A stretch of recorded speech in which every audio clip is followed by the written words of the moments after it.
Okay, so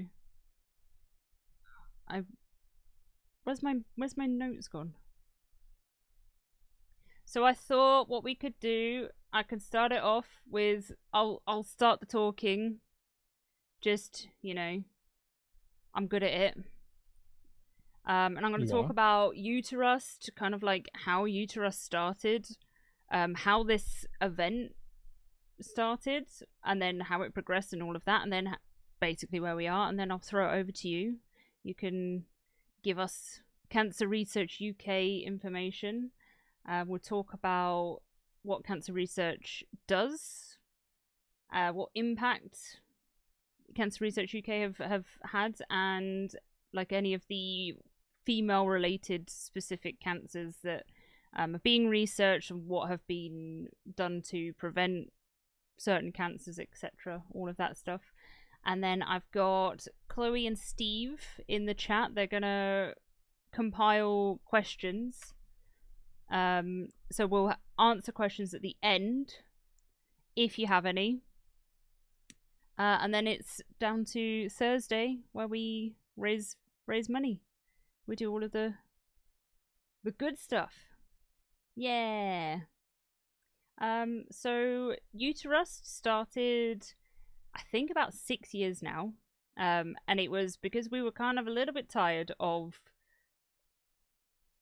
always being like the girl in the group that the boys come throw all of the stuff at your feet and the woman sorts the base out, and we all got really tired of this. We wanted somewhere where we could all have an understanding that we're females playing Rust, somewhere that we can be safe and secure to talk about whatever we want to.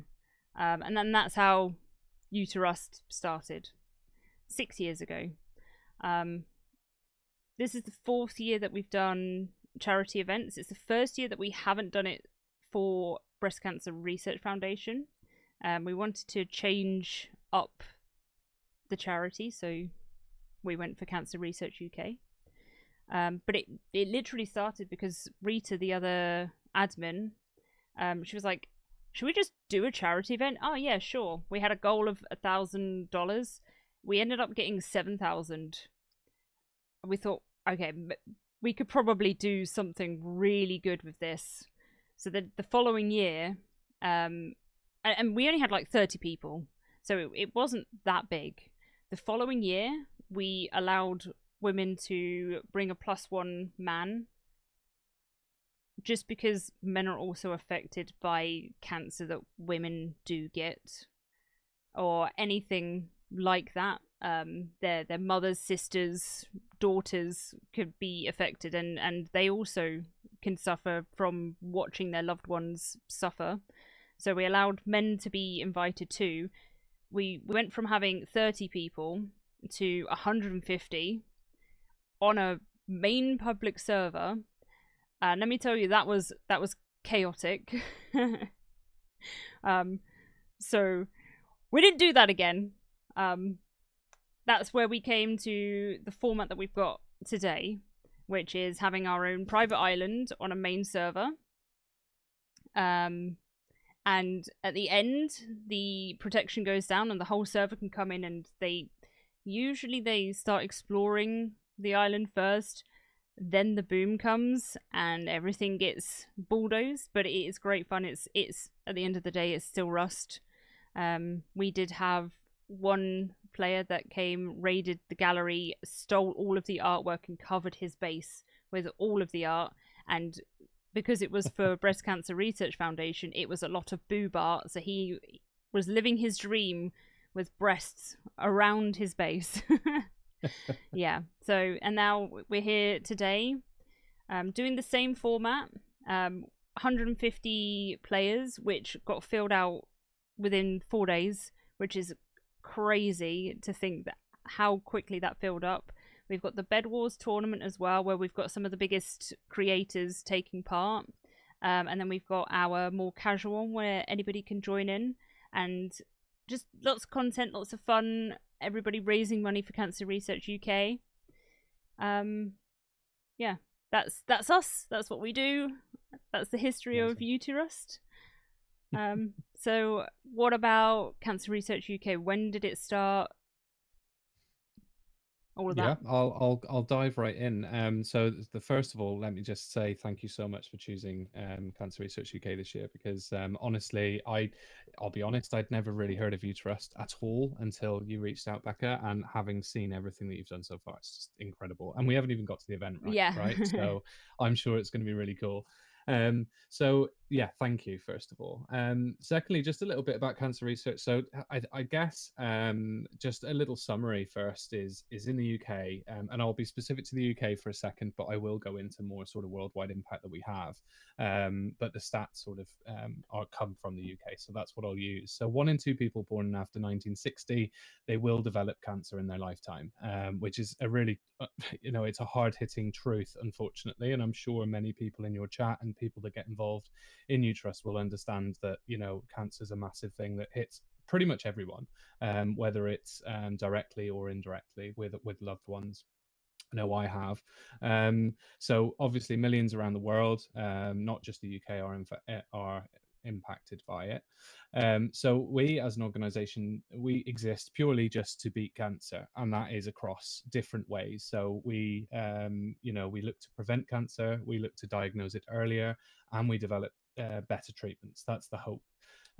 So the none of this life-saving work as well would be possible without obviously the generosity of Uterus and everyone that donates. And I think doing this job where I reach out to creators and speak to a lot of creators, a lot of the chat, and by the way, I can't see your chat right now because I can't do two things at once, No, hence that's why I'm not a fine. creator. A lot of the chat sort of say, oh, thank you for all you do to me personally. But the thing is that I'm not a researcher, and I will caveat everything that I say and say I'm not a researcher. So I'm not a clever one. Unfortunately, I wish I was. They all do the hard work behind the scenes, and you guys are the ones that give the money. So I'm just the middleman. So, for me, Becca, people like you are the incredible ones, and the people that do the fighting cancer are the incredible ones as well. So, just a little bit of history on Cancer Research UK. So, we were actually only established in 2002, so it's coming up to 25 years when we were established as Cancer Research UK. But before that, we used to be two different organisations. So the Imperial Cancer Research Fund, that was founded in 1902. And the Cancer Research Campaign was established in 1970. They were doing two different things, but both fighting cancer. So they both came together in 2002 and created Cancer Research UK, who are now the UK's largest charity and the world's largest independent funder of cancer research. So in the world, it's huge in terms of the amount of money, obviously, that goes in. Um, so I can go into some discoveries if you'd like now and what they Oh, actually that means. yes, yes. Yes, excellent. So some past ones and some ones that we're looking into currently. So in the 1930s, we as an organization actually found out there was a link between sun and skin cancer, which obviously is really apt for today's weather. So I hope everyone's wearing skincare if they're going out.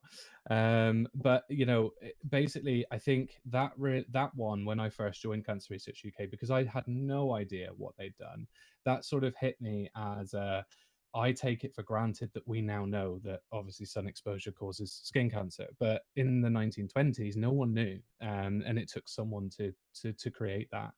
Then in the 1948, we contributed to the development of some of the earliest chemotherapy treatments. So any chemotherapy treatment that is used today, one of the first ones came from Cancer Research UK, and that is across the world. So when I said about global impact, that it came from the UK, that Wow. research, I and obviously had has then, no idea. yes, in Wow. 1948, would you believe, as well. So it's Wow. been around for quite some time. Um, and then we also, obviously, more famously, and I think recently, we've had a massive breakthrough with the government here in the UK that the connection between tobacco and cancer. So when we went smoke free in pubs and public places, inside that is, that was because of Cancer Research UK's lobbying. So it's not just the science and the research; it's also the impact that we can have on government to make changes to help our children as they come through. So, and then more recently, of course, we've just passed the tobacco and vapes bill, which I'm not also not a government person either, so I don't know what it means. Aside from the fact that on a certain day, if you're born past a certain day, I don't know what that is, then you'll no longer be able to legally smoke in the UK. So, effectively, in however many years, no one will smoke in the UK. So that's another sort of major breakthrough in terms of tackling the cancer side of things. Um, I'll talk a little bit about this later when we talk about more female Yeah. cancers, but of course the HPV vaccine, which that was sort of for me. I know I said earlier about the sun one, but this one was the big one. Like we've actually done something, and I can see that we've done something in today's world, which is the HPV vaccine. So it was found that the human, I'm going to say this wrong, papilloma virus caused 99% of all cervical cancers in females. Now, obviously, then the researchers thought, right, well, instead of solving the cancer thing, why don't we stop the HPV? So that's what they did. They developed a HPV vaccine, and now that's expected to prevent up to 90% of cervical cancers in the UK. So, that is 9 out of every 10 person that could have had cervical cancer now will never have it. So they won't even have to worry about having it, Yeah. which And is quite a I've big thing. had that vaccine when I was a teenager. There you go. Yeah. And that's always the hard hitting one in chat as well, because obviously even people in America will have had the HPV vaccine, people in, Europe, a lot of people would have had it now, which means that, they can actually say to themselves, oh my God, like Cancer Research UK actually helped me personally, which is huge. And then more sort of getting more into the science, but there's I'm going to read this bit very carefully because I might get it wrong. But basically, scientists have helped discover the famous. I don't know if anyone's heard of it, but the BRCA gene. So BRCA1 and BRCA2. So around 1 in 400 people carry a faulty BRCA gene, which increases the risk of certain cancers. And the people that actually found that, I believe, won a Nobel Prize. So it's pretty big in terms of finding that gene, and that has helped us develop multiple more sort of preventions. And what else have we got? So also again, we're the world's largest independent cancer research organization, and it funds over 4,000 researchers, supports more than 200 clinical trials each year, and we invest over 500 million pounds into cancer research. So quite a lot, to be fair. Yeah, that is a lot of money. Yes, huge amount. And when I first found that out, I was blown away, to be fair. And again, it's all, if you look at the amount of money, and this is the thing as well. I speak to a lot of creators that say, oh, we can only raise sort of £50, or we can only donate at £10. It does not matter, because all of that, those individual sort of donations equal that 500 million. So everyone that donates is a part of that. So yeah, just thought I'd put that in there as well. Yeah, if everybody in the UK gave £1, that's what, £76 million. Yeah. So, yeah, it doesn't matter how big or small that you can give, and if you can't even donate, letting people know that this event is on, the information that's being shared, just anything like that, and that is invaluable as much as being able to give even £1. Yeah, so please share share the website, share to everybody, let everybody know. And that we've got the merch available as well, which all of the profits are going straight into the Tiltify campaign. We've managed to raise $850 so far. When that gets converted, is about £700 roughly. Depends on the exchange rate. Yeah. I'm not surprised. I've seen the stuff, and it looks class, like absolutely Yes, class. it's I want a so mouse mat. good. I got the Oh, nice. coaster. Yeah, I'll show you up there. Yeah, I got the coaster. I got the mug. Mug looks so good. I've got So cool. my top on now as well. Stickers, of course. And then I've got the poster, but I'm letting it lay flat, so poster's around the corner. Nice. Yeah. So you mentioned about the HPV vaccine. I've had it, but I still have to go and have a a test every 2 years or whatever. But I had one recently and spoke to the nurse that did the procedure, and she said like 90% of the people that come through, it comes back negative. There's rarely a positive now for it, and it's amazing. Like, I think I was the first round of teenage girls that got that vaccine, and at the time I was like, I have no idea what this means, but my mum was like, you are having this, it is really, really important. I don't want you to get cancer. And I was like, cancer? Okay. Worst vaccine I've had in my life, by the way. Everyone has had a COVID jab. They said that's bad. No. HPV was horrible, but definitely worth it. And I appreciate 100% that life-saving. certainly much more now. Yeah, no, absolutely. No, it's amazing, and there's a lot of other sort of research we do into sort of female cancer specifically. I know you asked me about that. So the cervical cancer is definitely the biggest one. It's the one I can say to everyone it's like actually happened. And more sort of on breast cancer, for instance. So with the BRCA genes that I mentioned earlier, they can actually increase the risk of breast and ovarian cancer specifically as well. So thanks to this discovery, many women can now sort of be tested earlier and take steps to reduce that. So it's not just, oh, I've got these symptoms and that's why it's found that I've got cancer. It actually can be caught before anyone even develops cancer now, because of we can screen for those BRCA genes and we can say, right, that person's at high risk, so this is what we're going to do. So we can, scan earlier before that cancer ever develops, or at least get it early. And I think as well, we're developing a smart bra. So it's, again, when I said it's not just about sort of treatments and about research, it's also about having kinder treatments and things.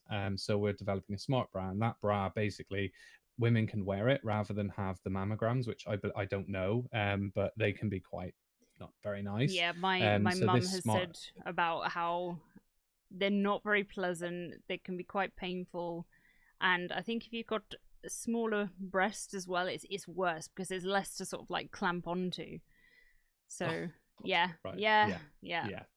Yeah, which through experience I don't know, but yes, I've heard many stories. But basically, this smart bra, you put it on and it will scan for your breasts for you, rather than having to have the mammogram. So again, it's kinder sort of treatments and kind of things that people can do.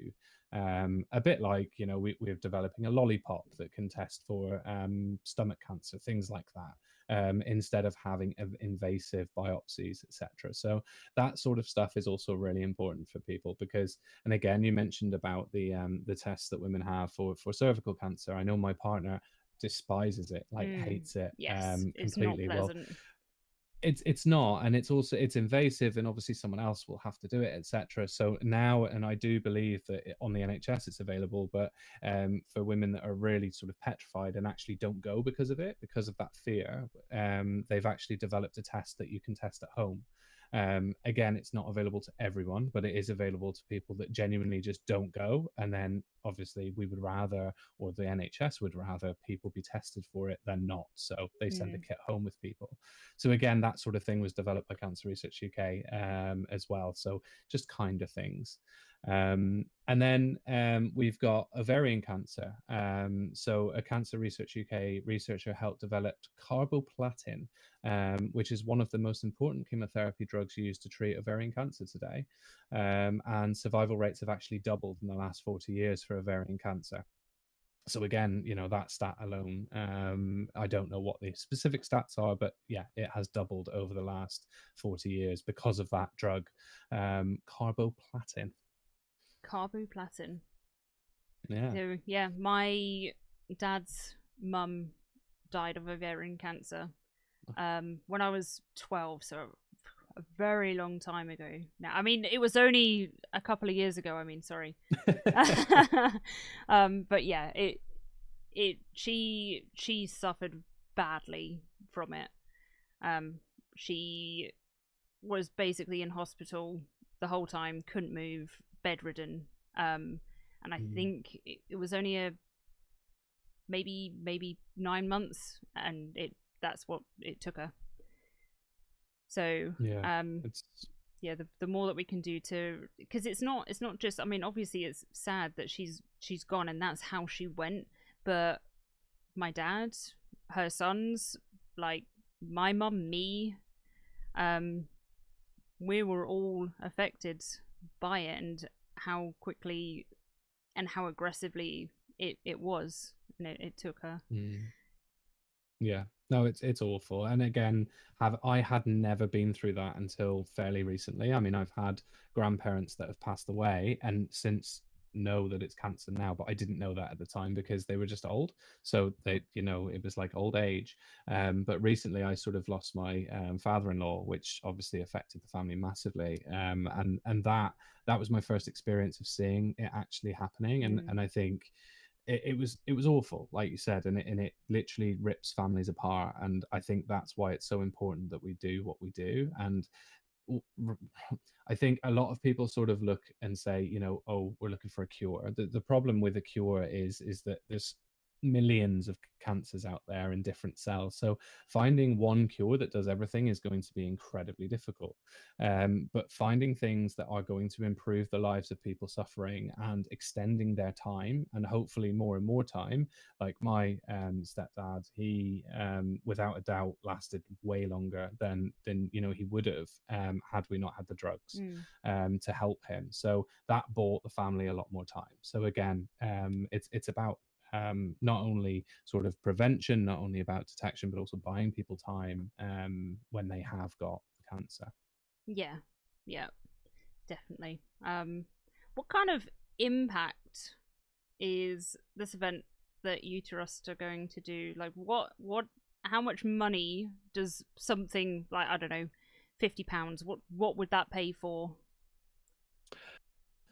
Okay, so we have actually a massive list of these things, but let me get a list for you of what would it pay you to do. Let me have a look, because I don't want to say things that aren't correct. I Yeah. could easily say test tubes cost £5, which I'm pretty sure they do, or one test tube might cost £5. But let me get the specifics for you.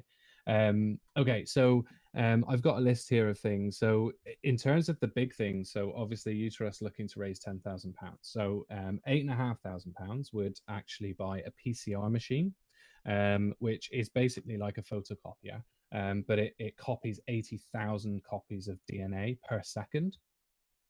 So if you imagine, the researchers are trying to look through obviously that each gene and look for all those genes, and there's millions of them in our body. Well, this can actually copy them 80,000 times per second. So it would save them what, 80,000 seconds per second. So there's that. We can look at nutrients. So the cells that need to be grown in the lab that they do tests on, they cost £40. So just a £40 donation would buy those nutrients so that scientists can use them to grow cells basically in the lab. Antibiotics, they're £20 to keep the cells studied by our scientists free from infection, because of course infection still happens outside of the body as well as inside. And a centrifuge, which is the spinny thing, I think, that spins the blood samples, that would be £500. So I think what I've just said there equals around about 10,000. So that all of that money would help with that basically. Yeah, okay. Cool.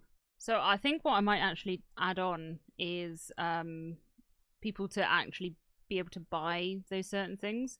I might put the 8,000 on there just because, for big number, it looks good.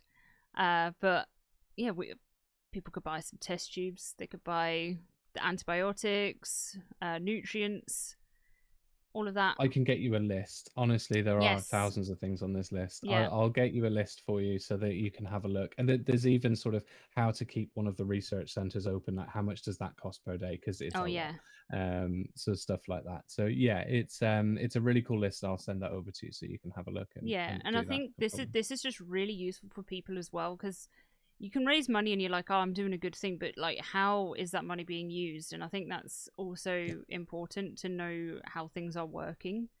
Um, at least for me, anyway, I like to know how everything works. Of course. from like, you know, work and how a computer works, anything. Um, I don't know if chat has got any other questions. We've had a couple questions come through. We got from Roach King: is there HPV used worldwide now?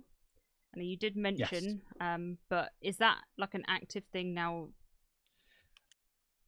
Yes, I'm pretty sure it is used. I don't think, I'm not sure if it's used sort of in every single country around the world, but I know for sure that those countries, because obviously the HPV will cost money, and that's not us producing it. It will be pharmaceutical companies, just to put it out there. You know, I don't know in terms of what countries, but I know certainly most of Europe will be, and America too. So yes, and I know Australia is, because there's a content creator in Australia that I was talking to, and she said she had it as well. So I know Oh, Australia. okay. So. Oh, It does go around the globe. I know that's that for sure. really, that's actually really cool. I when I had it as a teen, I did think it was just a UK thing, but it's good that it is at least like quite a big chunk of the world. Yes, Yeah. yes, and something to note, and I think this is not the same with every charity, but in the UK, it's actually with Cancer Research UK, we do not allow our researchers to sell any of their research. So with some other charities, and again, I don't know what they are, so I'm not trying to be coy and say other charities do this because they don't, not in the UK anyway. But they publish all their research on a public record. So anything that they find, if for instance, a researcher in Manchester was to find the cure to a certain cancer, they have to publish that worldwide, free for all. So other scientists around the world do not have to pay for that research at all. So none of it is lost. None of it is, you know, if they do a trial and it maybe doesn't work, well, an American scientist could easily pick that trial up and go, okay, that didn't work, but we can do this, and it would be free for them. So, you know, any research that's done in the UK is free for all to use as well. So That's great. That is fantastic. yeah. Yeah. Yeah. KeyCat has said, "Do you like the art?" I absolutely love the art. Honestly, I love the art. I don't think I can say anything other than, you know, I wanted to buy everything on the shop pretty much, but I can't afford it because I work for a charity. So I'm going to settle for a mouse mat. Oh, we'll have to let um, Vixia know because she hers yes, is the mouse mat design. Yeah, KeyCat and KO was the big like movie type poster, so awesome. she Yeah, made yeah, that yeah. one. Yeah. No, Um. honestly, I love the art. I love the art. Yeah. We've got so many talented artists in this community, and it's not just the five that have submitted art for this, but there's a whole Discord of artists that are just so insanely good, and they do this in Rust as well. I have no idea how they manage it without layers, and that I've seen yeah, some of the it's stuff you've sent. Yeah. crazy, just absolutely insane. Roach has asked what your favorite color is. Favorite color is red. Red. Um, yeah, I don't know why. I don't even have much red, but well, I do know why. It's because I support Liverpool Football Club, Ah, and okay. I'll leave if you want. But yeah, so that's why red's my favorite color. But in terms of like, if I was to pick one to wear or something, probably purple. If I look around, it's like everything, all my RGBs are purple, so that's my favorite color, I Yeah, guess. yeah, I have to agree. I have to agree with you on that one. Purple's a good color. Yeah, 100%. Yeah. Right, I've got a question. So, if there was ever to be a purple and pink Hazzy in Rust, would you support for it to be in the game? Oh, 100%. Yeah, Yes, yeah. absolutely. I've tried. I've tried. Oh yes. I've genuinely tried to get a purple and pink hazmat in the game, and yeah, I couldn't. But Oh maybe one no. day. Yes, maybe next year. Fingers crossed. It'd be so cool if we could. Oh, yes, definitely. Yeah, and then just the figure that we've got on the side, that could be a real thing. Absolutely. Yes. Yeah. If there's any other questions, throw them in. Liverpool has the best active Swedish football player. Coming from a Is Swede. that Okay, is that Alexander Isak by any chance? I'm sure it is, although I'm not sure how active he is. I know nothing about football. I don't blame you, to be honest. I don't want to know anything about football this season. Oh, I'm okay. glad it's over. This is a good one. How many creators have you worked with over the years? Oh, okay. Not as many as you'd think, because it's very difficult. So I started this role, I think 2.5 years ago now. So I did a year in the community. So I used to look after fundraising groups, that would raise money in the Shire, so Gloucestershire, Herefordshire, and Worcestershire. And they would do things like bake sales, they do like pub quizzes, etc. And then this job came along. It's a brand new role, so when I started, I didn't know any creators whatsoever, and the only reason I got the job is because I knew what Twitch was, which is a long-running joke because no one else at Cancer Research UK know what Twitch is, so that's good. So I basically had to start from scratch, and I don't know if anyone has tried to reach out to people that are fairly protected, by sort of, like I can't just get someone's number, for instance, and they've got an email and they all read their emails and go spam, spam, spam, charity spam, probably. And I get it because I've done the same thing. So I've reached out to thousands of creators. In terms of how many have I've worked with, probably I would say 20, maybe 25. And but I would consider those creators you included in this, Becca, as people that sort of I can work really closely with. I can come on to obviously stream with you, and I'm open to do all of that stuff. So yeah, I work really closely with those 20 to 25, and I'm hoping to grow it into next year and the year after, and do even more bigger and better events. And for me, it's more about giving creators a little bit more back. So things like this, hopefully you see Hmm. the benefit in it, and trying to work with you guys on something that will benefit you guys and also benefit cancer research and your community, as well. So Yeah, I think it's also quite cool that you're. Although I know that you're going to TwitchCon, but there is a potential that Dan is going to be joining us on that island if he can get Wi-Fi and a laptop. But he's going to be joining us in Rust on our island, so that's gonna be cool. That's gonna be fun. I should probably get you on my Steam so I can at least bag you on the island and you don't have to battle through the main island. true. That's true. Yeah, I'm not the best at Rust. I think I've got, last time I checked, like 175 hours, which is okay, right? And it won't be anywhere near you guys. I know that. And I loved it, but I was very much reliant on a friend that's got like 2,000 hours, and he's amazing. So when he stopped playing, I had to stop playing because I just kept getting killed. Um, it like is for it is instance, the difficult. it's awful, if you're a newbie. But the cancer research bear that was put into Rust last year, Yeah. I obviously bought that and I wanted to just get a picture of it in game myself. But getting the 50 cloth that it was to build that while not getting killed from naked was just hell, and I was Yeah. shaking my belief as I was being shot at. But I did it in the end, so that's good. Yeah. I mean, it's so funny because like I'm at the other end where I'm coming close to 10,000 hours and Wow. 50 cloth. But if you know what you need to do to get just 50 cloth, like you just need to get a bit of rope or a sewing kit and then recycle it. Yeah. But Yeah, I didn't think about you're that. also I you're just picked also hemp. yeah you're also battling other players, pigs, bears, radiation, scientists, everything. Yeah. Yeah. Yeah. So I'm just like, oh, I have like 60 bears in my house. So what do you mean? So Exactly. yeah. But I'll be a lot. I'll bring my So I've got a gaming laptop that I can bring along to Rotterdam, and hopefully, if the Wi-Fi is good enough, I'll be on 100%. But if it's not, then obviously I'm gonna have to miss out, which is sad. Yes. Keycat has asked, is there a cancer that needs more visibility? Um, that's always a difficult one.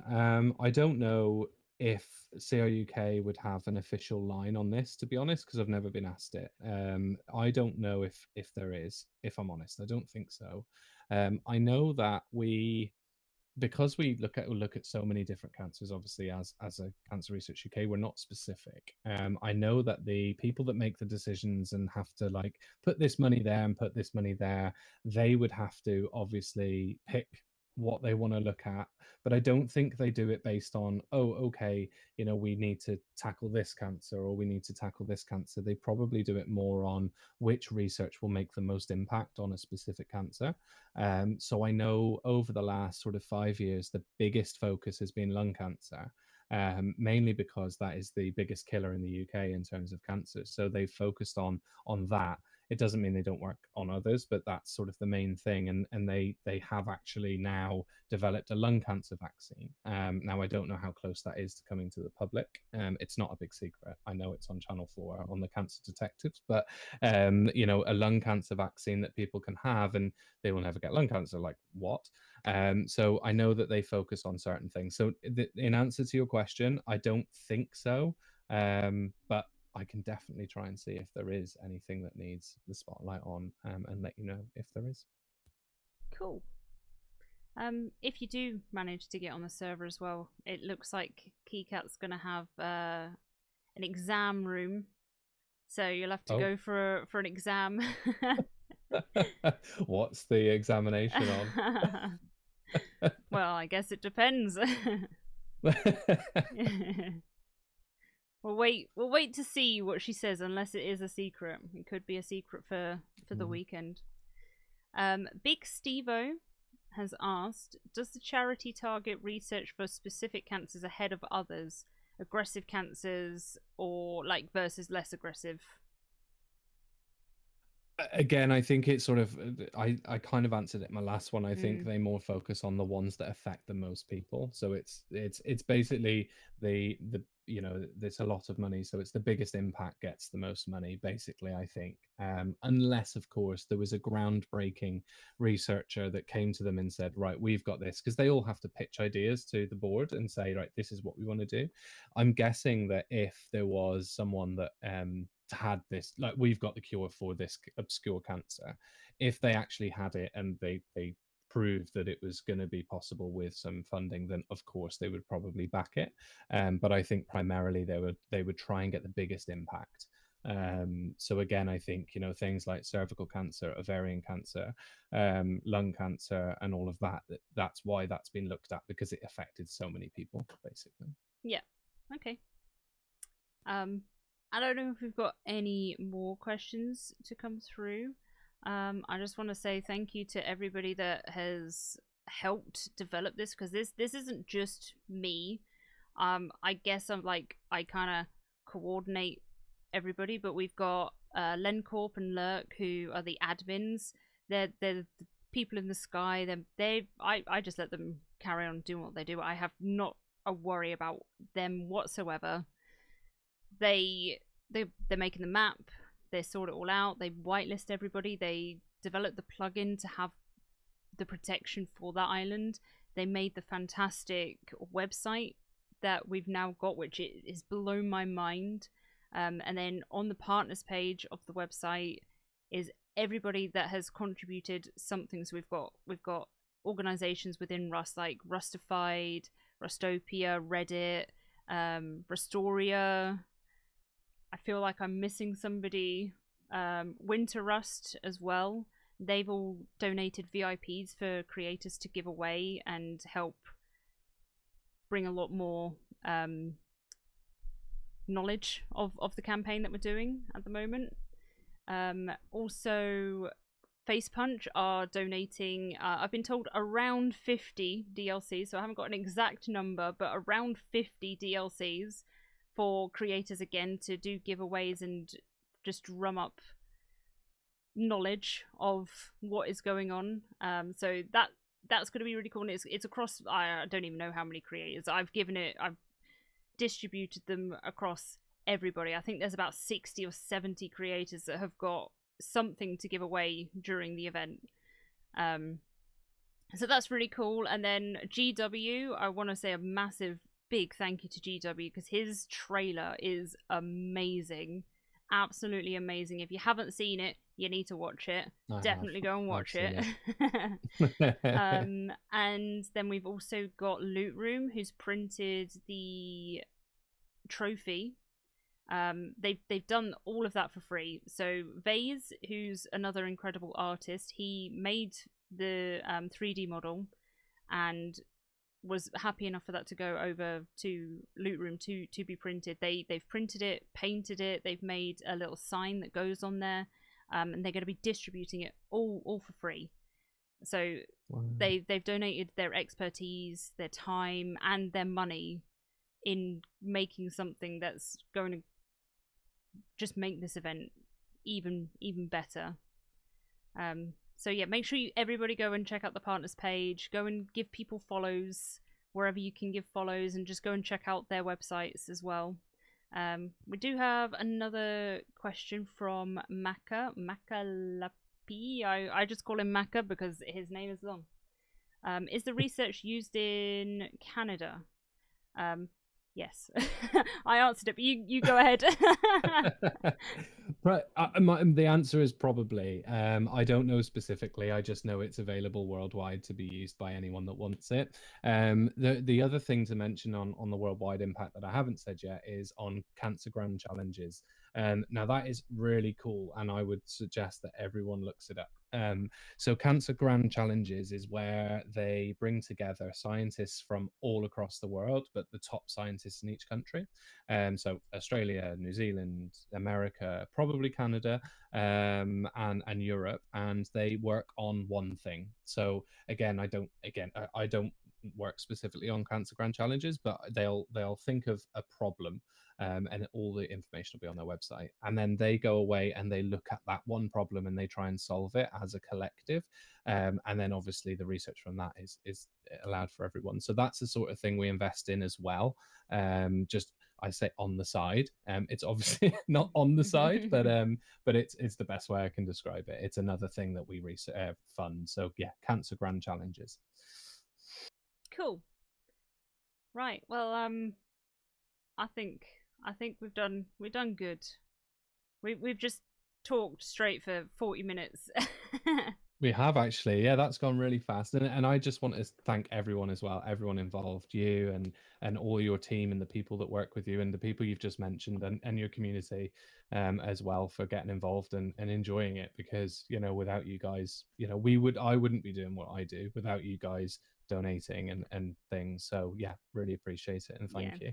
It's one thing that I've said over the years about Rust. However toxic people think that the game is, and how it's perceived from outside of the community, whenever it comes to charity fundraising, I think that the Rust community is the next level. We do charity fundraising far beyond any other community. So that's one thing that I'm just so proud of being a part of, and that's when we get to the end of the event, that's when it becomes worth it. The months of organizing and the months of trying to organize creators, which it can be difficult at times. I love you all, but please read.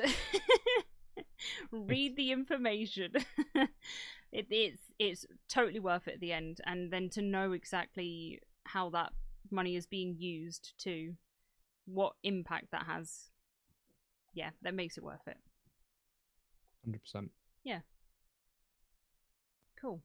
Key Cats just asked, does this site have a roadmap on research? I don't know, if I'm honest. I do not know. I can have a quick look. But I don't actually know whether it does. I know that it talks about the mission and the impact. Whether it talks about what they're working on, I don't know. It should. Oh yeah, under challenges, active challenges. So it does talk about what they're working on. Things like T-cell receptors and cancer inequities, nervous system, etc. But it doesn't have a physical roadmap that sort of working on things. It's just individual challenges that are listed on there. Okay. Cool. I think that's enough. We've covered a lot. So thank you so much for coming on 7 p.m. not 5. Thank you for having me. Time dyslexic there. But yeah, thank you for coming on a Sunday as well. I hope you enjoy the rest of the long weekend, and then we'll be on to the fun part, actually fundraising next Thursday. So make sure everybody you're locked in or watching. We've also got the Bed Wars tournament. We've got two of them. We've got the big boy one that's happening first on Saturday, followed by the more casual, I say casual ones. I've seen some of the names in that casual one. Yeah. I'm taking part in the casual one. I don't know how grubby I would like to be. But yeah, so thank you very much. I'll go and raid out, but feel free to leave if you don't want to hang out looking a bit awkward. Yeah, Yeah. I'll let you get to it. Yeah, all right. Thank you very much. I'll talk to Bye, you guys. later. Thank you. Bye-bye. Bye. Bye-bye. Oh, look, he's gone. He's gone.